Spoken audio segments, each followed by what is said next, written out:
We didn't expect, you know, to chart where we did. You know, we thought maybe we'd chart down way down at the bottom, yeah, you know, and climb build up, yeah. kind of like we did with the first record. So to be in the top 10 right away was something we really didn't think was going to be that accessible or that accepted. You know, it was really a shock.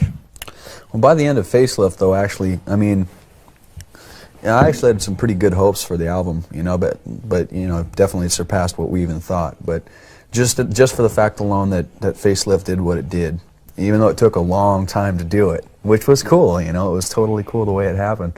I figured all those people would be there, you know. I mean, the people who bought the album and didn't return it, which, you know, fortunately was not too many people. I figured they'd be there for the next listen, you know.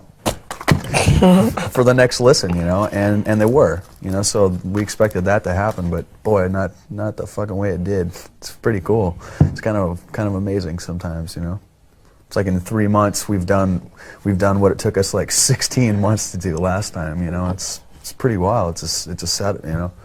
It's a space. People will get different attitudes about you if you are something in their head, you know, as far as like if you've achieved something or you're looked at upon as being like, you know, this, I don't know, this thing, I don't know. People's perception of what you might, how you might have changed, you know, makes them react a certain way when they approach you, you know, before, you know, they've had a chance to see whether or not you've changed. They're just assuming you have, and so they, right, you know, might come at you with a different attitude, and that's sometimes awkward, but it doesn't happen too often, really. Yeah, not too often. With people who are friends and who are close.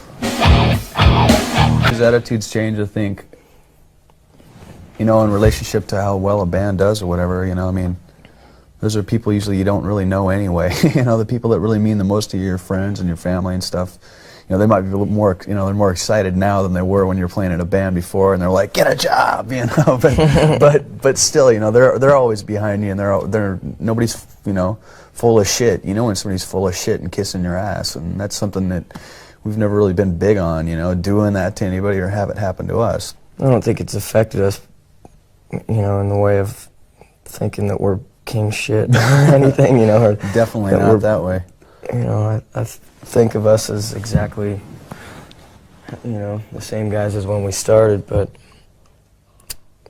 you know, here it's just gonna be a little tougher because people are unfamiliar, but that's good. I mean, you know, it gives us the incentive to go out and really bust our ass and work for it.